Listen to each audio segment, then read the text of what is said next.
Hej och välkomna tillbaka till min kanal Unveil, eller välkommen till dig om du är här för första gången. Om du såg det föregående avsnittet jag la ut för några dagar sedan om en varning, en alert inför detta, så vet du redan nu att det här är ett allvarligt budskap jag ska framlägga idag.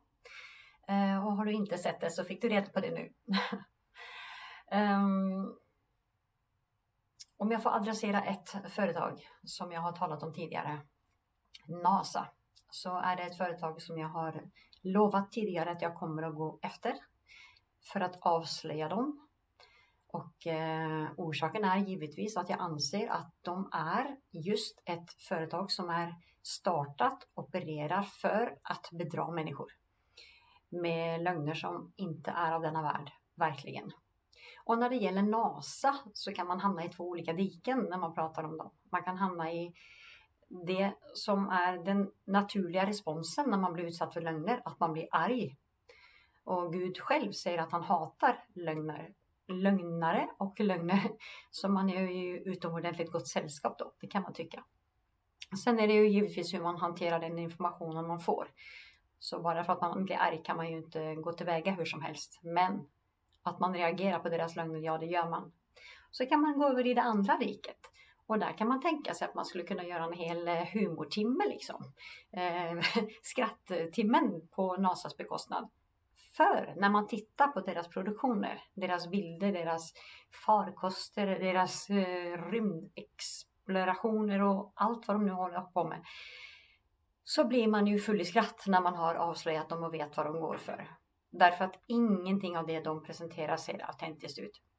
Om man tänker med den budget de har, så borde de kunna bemöda sig om att göra bättre produktioner så att det åtminstone ser äkta ut. Men de behöver inte göra det, därför att vi ser utan att förstå och vi hör utan att begripa. Så, idag ska vi dock försöka hålla oss mitt på vägen och vi ska inte tala om NASA per se.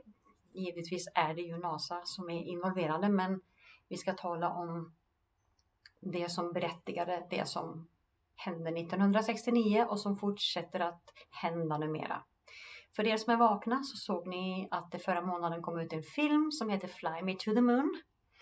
Och det intressanta med den är ju att bilderna och uppsättningen och hela idén, hela tanken och systemet runt omkring och alla idéer som framläggs och så vidare är ju väldigt likt den filmen de gjorde 1977 eller 78 med Capricorn 1.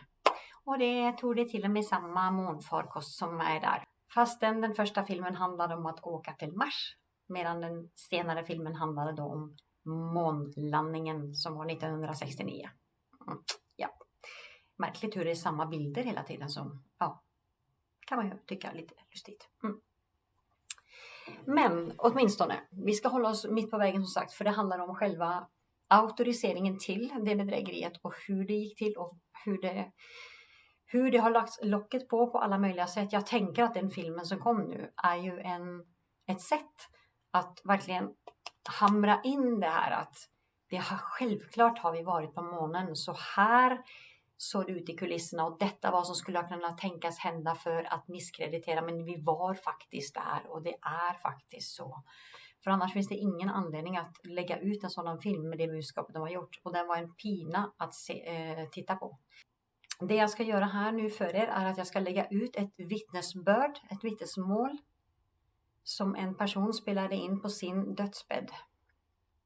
Det vittnesmålet han delar kommer från hans pappa, som också delade sitt vittnesmål på sin dödsbädd.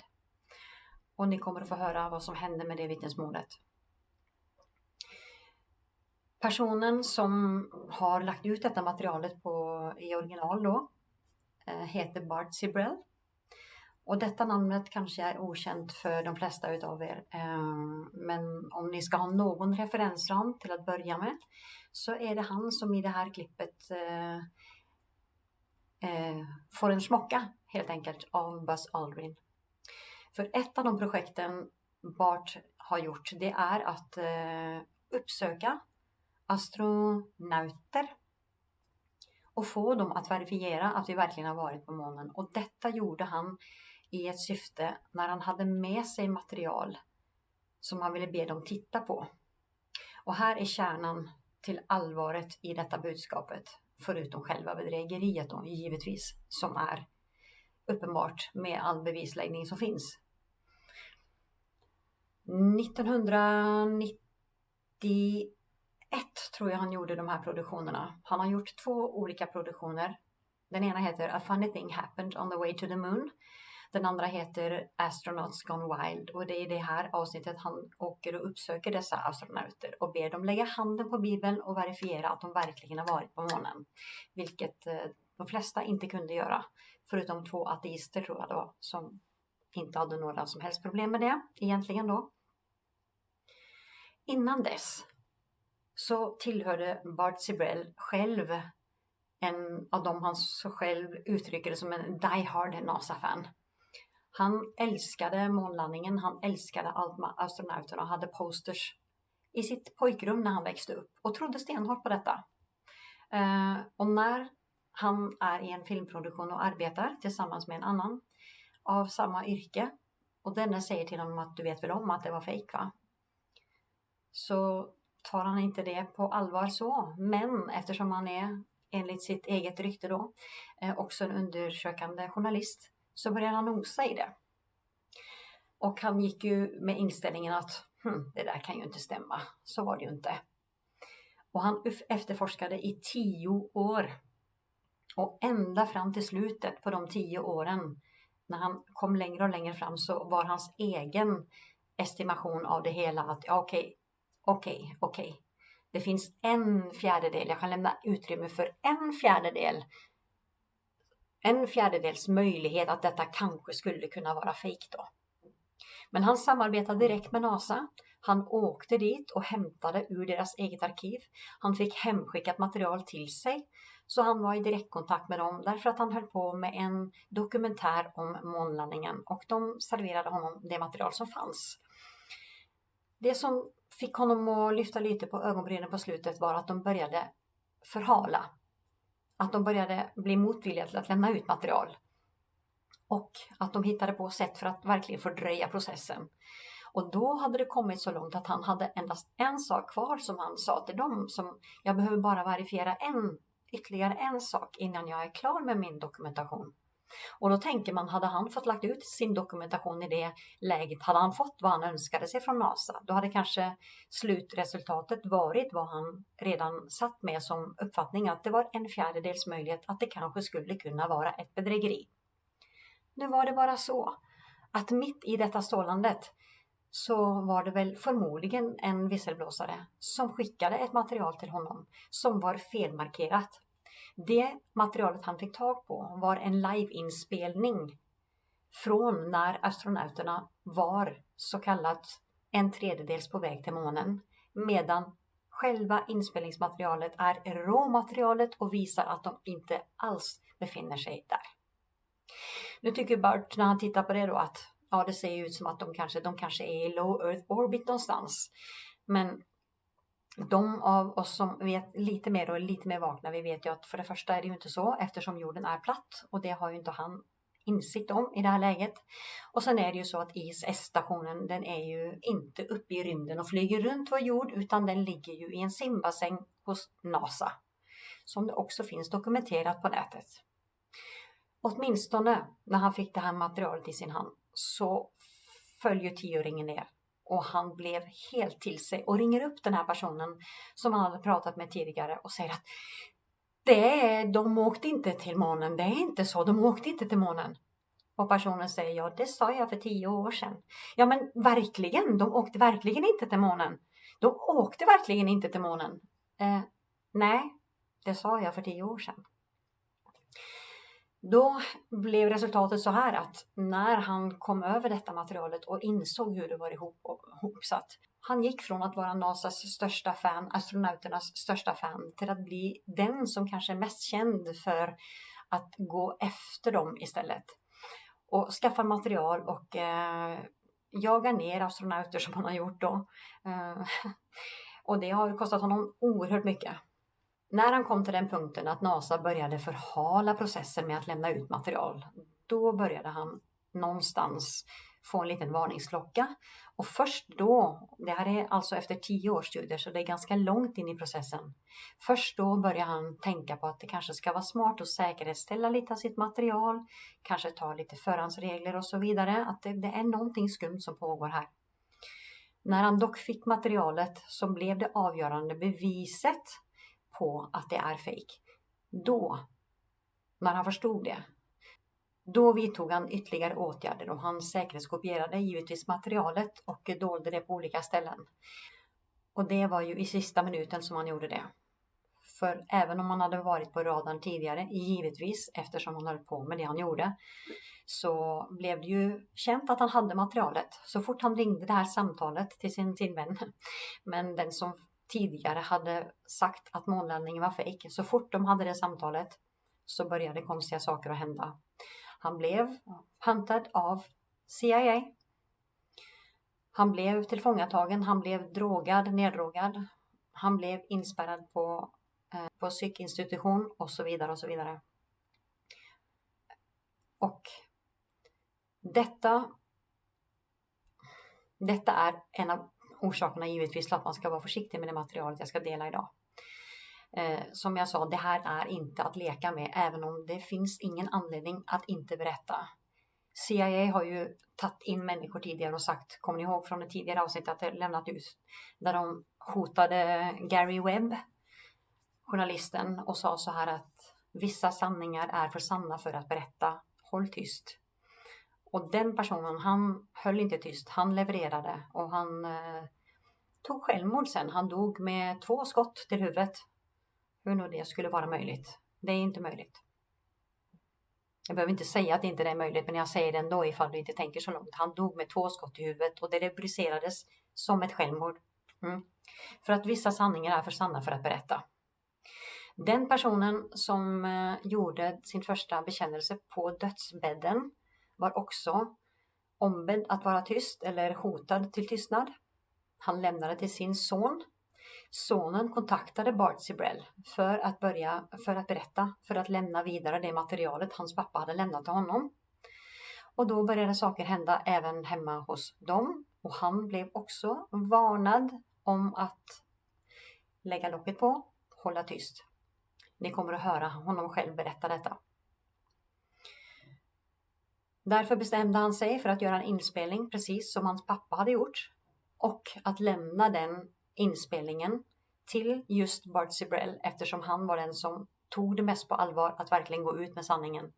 Så han bestämde sig för att skicka det till honom. Och att det skulle läggas ut efter hans död. Och detta är endast till 2020. Det är alltså inte många år vi går tillbaka i tiden där det fortfarande var för farligt för honom själv att berätta detta. Så då förstår ni allvaret i det. Jag vill ändå lägga den grunden.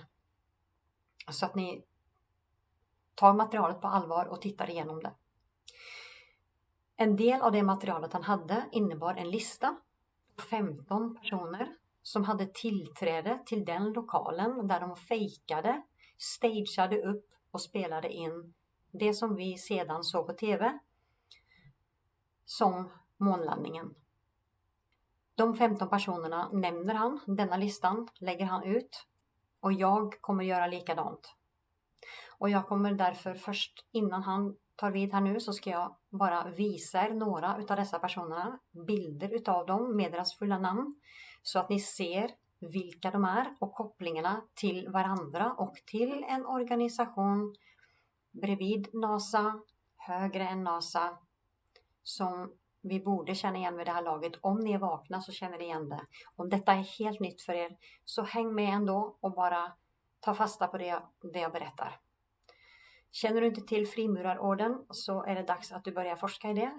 Jag har tidigare gjort ett avsnitt om detta också, så att det finns att tillgå på svenska. Och det kommer att komma mer i en serie som kommer lite längre framöver i 5 delar som är redigerat och ska lämnas ut så fort Herren ger tillstånd till det. Så det kommer. Men nu ska vi ta och titta lite på dessa personer.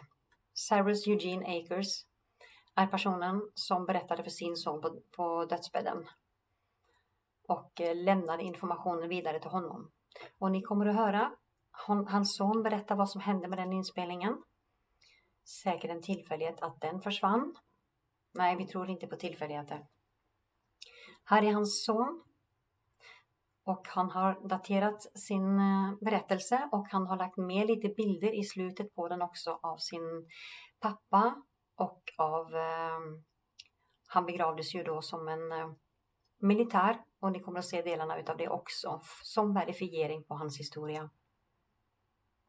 Detta är Bart Sibrel som jag nämnde som fick materialet i sin hand. Den enda Eugene kände att han kunde lita på för att lämna ut det.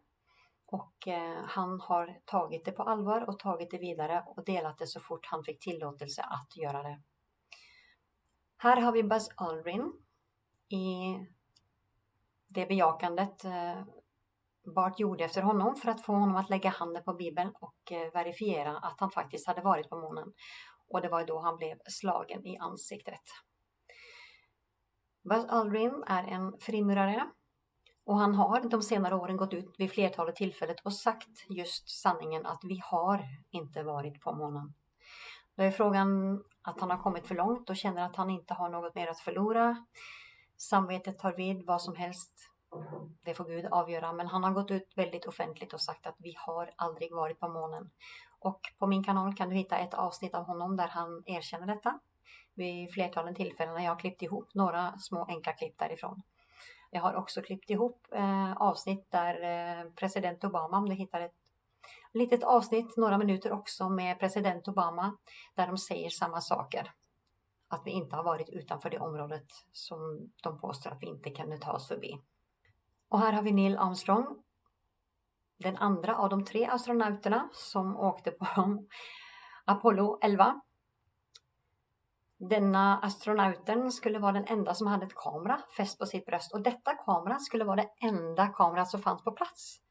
Och det är ju någonting att ha i åtanke när man tittar på deras bilder. Hur de ser ut. Vinklarna på bilderna om man har en kamera på bröstet till exempel. Och vad man skulle ha möjlighet att kunna fånga på bild. Bara sätta ihop de bitarna får ju en att tänka till lite grann. Också en frimurare. Och ja... President Johnson, också en frimurare, och han är den presidenten som initierade och förfalskade månlandningen. Den listan på de 15 personerna som hade tillträde till byggnaden där detta pågick, inspelningen, fejkningen av månlandningen, var det Lyndon Johnson som levererade. Hans namn var ett av de 15 namnen tillsammans med de 2 astronauterna jag precis nämnde, Buzz Aldrin och Neil Armstrong. Förstår ni att det här går högt upp? Och här ser vi bilder från honom kopplat till NASA. Hederstitlar får man givetvis och byggnader uppkallade efter sig. Som belöning för det man precis har gjort. Det har ett pris men det har ju också en belöning i den här världen. Ja, antingen är man ute efter det från början eller så tvingas man in det. Men... det får de själva stå till svars för vilken del de står på. Men president Johnson var alltså den som levererade listan med de 15 namnen till personen som ni ska höra ifrån alldeles strax. Sen har vi Wernher von Braun som inte är obekant för de flesta som är lite vakna idag. Det är personen som har en gravsten där det står psalm 19:1. Där det står att himlarna vittnar om Guds härlighet och himlavalvet förkunder hans händers verk. En person som visste sanningen men som ändå var med och byggde en raket som skulle ta människan till månen. Det kan ju vara intressant att veta att han själv uttryckte sig så att denna farkosten har en chans på 10 000 att ta sig till månen. Det var hans bedömning. Och han var inte ensam om detta. De 3 första astronauterna som skulle ha åkt till månen hade liknande tankar om farkosten. Den ena utav dem framlade en mängder med material för att få gjort vissa ändringar som behövde komma till stånd. Om man nu skulle kunna tänka sig åka i farkosten. Därför att den var för bristfällig helt enkelt. Den höll inte måttet till en färd upp i rymden och ända ut i månen. Dessa 3 astronauterna omkom allihopa. Och blev utbytta till de 3 vi senare känner igen. Collins, Armstrong och Aldrin. Och här ser vi Wernher von Braun tillsammans med sin bästa vän Disney. Också kopplat då till filmbranschen. Stor del av det hela. Och båda är frimurare, tillhör då brödraskapet som trumfar alla brödraskap i världen. Christopher Kraft var en flygingenjör på NASA, stod med på listan. Kan vara intressant att se att de flesta har den här lilla modellen i handen med sig på bilderna. Så det är väl bestämt att den ska vara med och visas upp som det stolta resultatet av månlandningen. Fast just dessa personer var dessa som hade tillträde till byggnaden och visste om att det faktiskt var fejkat. Dr. Thomas Paine, olyckligt namn för honom. Samma namn som en annan, Thomas Paine, som är väldigt aktuell inom New Age och frimurarorden och den nya världsordningen. Ingenjör, vetenskapsman och en förespråkare för rymdforskning. Och han var NASAs 3:e administratör. Robert Emenegger, en väldig förespråkare på alla sätt när det gäller UFO och vad som finns ute i rymden. Han sägs ha jobbat med videoproduktionen. Och man kan tänka sig att var det han som skötte det och inte Kubrick som man nu har tänkt sig. Ja, det skulle jag också ha trott. Men nu är det ju så att den filmen de visade, Fly Me to the Moon, förra månaden. I den filmen har de ju valt att använda Kubrick som filmproducent för just detta företaget. Och han porträtteras väldigt tydligt med sitt namn och med sin excentricitet på de olika håll som det faller. Mycket intressant att se. Och det har ju också visats på många olika sätt. I många dolda symboler så har det framkommit att det ligger i bakgrunden att han var inkopplat till detta bedrägeriet. Sen att det inte har gått ut öppet, men det har ju inte detta heller då. Så, ja. Han stod dock inte på listan, det var det enda jag funderade över. Men så här är det i alla fall det som vi vet om idag. Gene Kranz, också flygledare, NASA. James Webb, chef på NASA, samma modell i handen och han som fick ett teleskop namngivet efter sig. Det säger ju något också. Associeras med flera personer. Inte obekant i dessa kretsar. Har inte kunnat verifiera om han var en frimurare, men med tanke på associationerna så är det ju inte omöjligt. Men jag låter det vara osagt. Trudeau. Inte Justins pappa, vilket jag trodde till att börja med eftersom han också har en koppling till det militära. Men dock en lieutenant inom den amerikanska armén. Och Dr. James Van Allen, kallat för The Father of Science, Iowas Rocketman. En liten lokalkändis på plats där då, antar jag. Och mer än så, det vet vi. Det är ju han som har upptäckt de farliga Van Allen-bälten som de inte kunde ta sig igenom. Och hans första uttalanden var väl för dryga att smälta för NASA, så han var tvungen att revidera dem för att de skulle kunna publicera. För att med hans förhållningssätt, med det han hade upptäckt, så var det faktiskt inte möjligt att ta sig till månen. Nej, just det. Eftersom månen ligger 400 000 kilometer bort och de Van Allen-bälterna, uppkallade efter honom då givetvis, ligger som högst 20 000 kilometer över jorden och vi kunde inte passera dem, vilket president Obama också säger tillsammans med många andra astronauter att vi har inte tagit oss förbi dessa områdena. Det finns ett litet klipp av honom också om ni vill titta på det som ligger på min hemsida. En fin bild av Obama med frimurarsymbolen rakt upp och ner. En bild av Van Allen och Von Braun, bröder i det högsta sällskapet och arbetare för NASA. Det var de personerna jag hade samlat. Det var 2 namn jag inte lyckades verifiera och därför har jag helt enkelt bara lämnat dem åt sidan. Jag har skrivit deras namn i fullhet som en rulltext senare tillsammans med hans vittnesbörd när jag översatte det till svenska. Jag har inte tagit med exakt varje ord, jag har försökt lägga det så att det blir ett sammanhang, men det mesta är nedskrivet. Och om man sätter ihop dessa berättelser med deras fantastiska bilder, med deras 2 numera då filmer om just rymdresorna de har gjort, så bör det framträda en mycket, mycket tydlig bild. Om du redan vet om detta och det är ingen ny kunskap för dig, så kanske det finns någon i din bekantskapskrets som fortfarande tror att jag har varit på månen. Och att avslöja detta bedrägeriet är en nyckel till att gå vidare, till att förstå att vi lever på en jord som inte är en glob utan en platt yta som står stilla med solen och månen roterande över oss tillsammans med stjärnorna i en fast rytm som Gud har bestämt och som Gud har beskrivit i första Moseboken. Var med och dela ut sanningen. Förstå vad det innebär. Förstå att sanningen alltid är viktig. Men nu lämnar vi ordet till Eugene.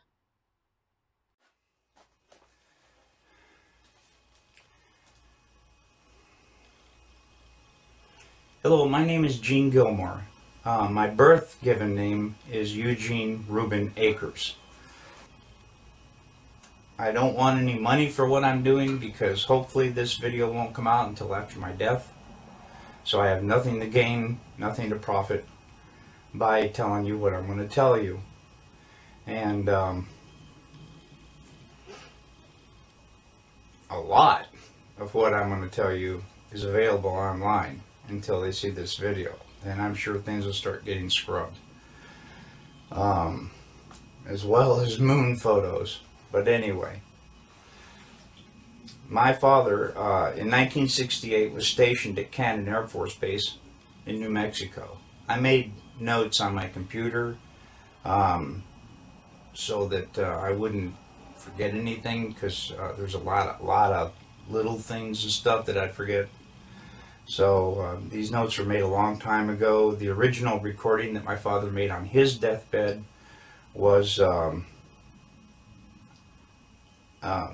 destroyed in a fire. So this is my deathbed confession, because now I'm dying of cancer. I've got cancer all over the place, and they don't know where it's coming from, and I don't know if they can stop it, but it don't look good. So I'm going to go ahead and make this video for Bart Sibrel. He knows not to do anything with it until notification of my death, for which my son will respond to that. Okay, like I said, in 1968, my father was stationed at Cannon Air Force Base in New Mexico. We lived in Clovis, New Mexico. He was in the military police for over 20 years. And on his deathbed in 2002, we made a recording of what happened. Now, I already told you what happened to the recording. But it doesn't matter, because all the facts are there, so it doesn't matter who's telling the story or whatever. I will, at the end of the video, I'll supply a picture of my father, his badge, the flag of when they buried him. I'll show you some photos of my dad. I was born in 1955. So in 1969, I was 14 years old. I vividly remember the Apollo 11 coming down, landing on the moon, they're walking around and all that stuff. Anyway, I never questioned that until my dad told me what he told me on his deathbed. And then I started doing a little, nothing major, nothing, just surfing the web, I think they call it, surfing the web. And a lot of that information's right there on the web. I mean, it verifies the story that he told me. A good detective, a good one, would be able to uncover a lot more of the story than I'm getting ready to tell you. So, please have at it. I've never known my dad to lie. To get caught lying was worse than whatever it was you did to begin with. I remember going to school with long sleeve shirts on to hide the purple welts. You did not lie in our house, that's for sure. Dad had a really bad attitude towards lying. Excuse me again. Okay, anyway, this is the story that my dad told me on his deathbed. Project Slam Dunk was the name of this. President Johnson in 1968. Okay. In Cannon Air Force Base in 1968, he said by the time he got there, that there was already 2 large hangars that were connected. There was hundreds of dump trucks that came in and dumped sand and stone, and cement powder was powdered over the top of all that to make it look like a lunar landscape. They had men that fashioned it into a lunar landscape, he said. Okay, I've never known my dad to lie, so this all took me by surprise. You know, what's that all about? So anyway, he said that in front of the airplane hangars was pole framing with large canvas tents that was concealing the inside of the staging area. Inside the staging area, on flatbed trucks, was uncrated the lunar lander that was reassembled back inside the hangars. All of the walls were painted flat black, and the ceilings as well. He was sworn to secrecy by the NSA, and they would put him in prison for breaking that oath. When Dad saw the moon landing on TV, he cried. He said he knew that what he had witnessed on TV was exactly what they recorded in that hangar. There was no reason for them to go flying around and everything. They had detailed high-definition photos of the landing area. There was no reason for them to go flying around to a different landing area that almost exhausted their fuel, except for drama, because everything had gone so smoothly. Nothing, you know, so it had to be something. Anyway, Dad was one of 3 guards that guarded the inside of the front entrance. There was a list of 15 people who could enter. No one else was allowed by order of President Johnson. And here is that list, and I gave it to Bart Sibrel as well. And he checked out a lot of these names, and he says he can verify a lot of these people and what they do. And I come across a couple myself.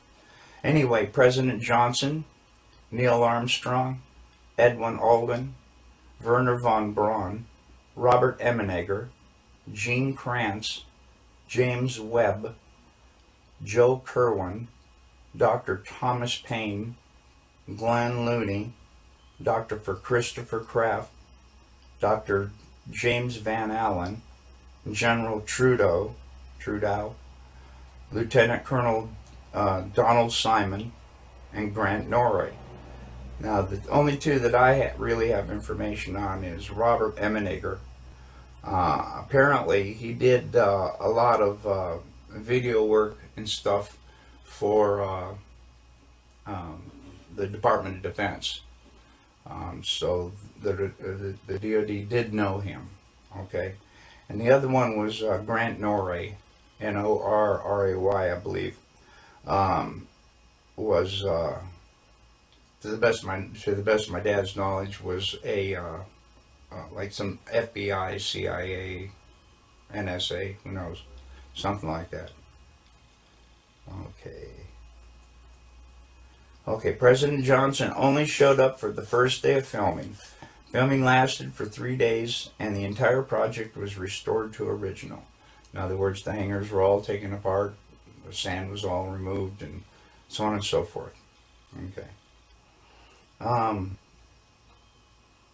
Dad said there was a lot of building going on at the base, so at the time, so sand and cement powder was never questioned. I can see how they could smuggle that all in within everything else that's going on. Since 2002, I have dug up, I already told you about that, the evidence for the moon landing that I have found. If you go to Google and go to Cannon Air Force Base website, they admit that President Johnson was there. The lunar lander was there. The astronauts were there. I also have verified some of the people on the list were there. I also verified there are a lot of building going on in the base, just as he had told me. And all of this was going on at the same time, on the same date. Dad told me all these things father to son. He also told me not to ever tell anyone what he had said, but he said on his deathbed that he had to tell somebody before he died because it was just too important not to tell. I sure as hell wasn't going to tell anybody. Yeah, I feared for my wife and me and my son, and I'll tell you why. Ever since I contacted Bart Sibrel, I think they may be listening to his phone once in a while, because I never had any problems until I contacted him and told him my story. Now,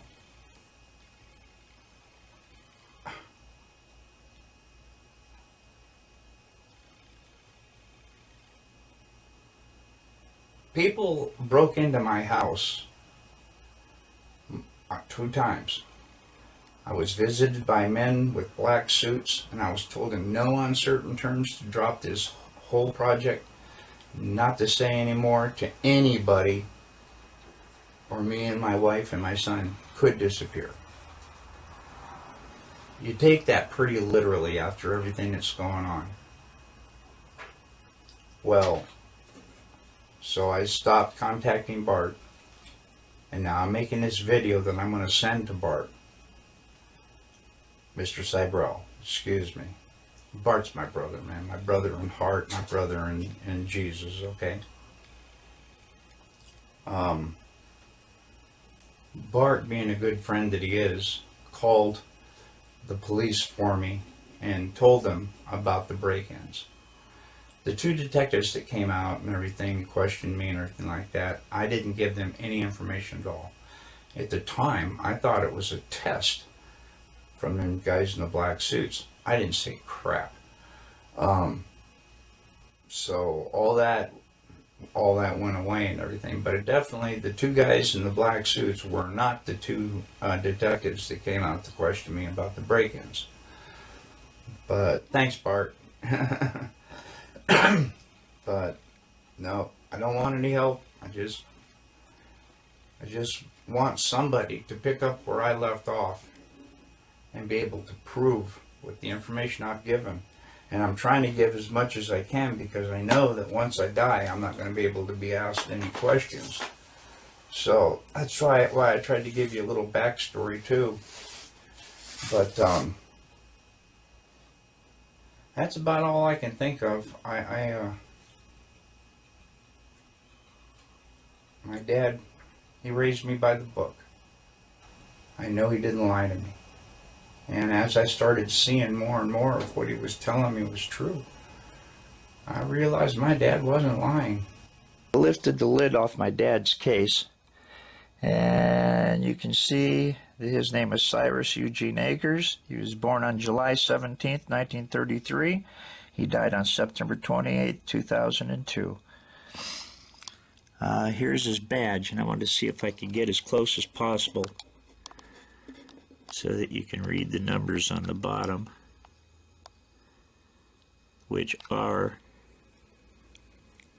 okay, there it is.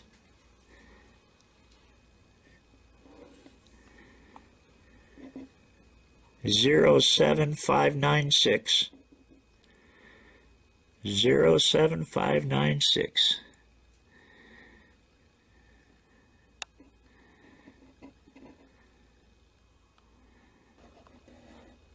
That's my dad.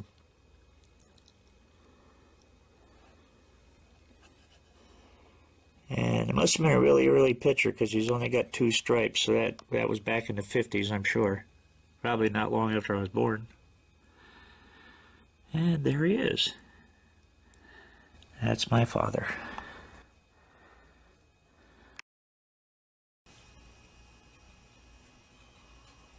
My dad, he raised me by the book.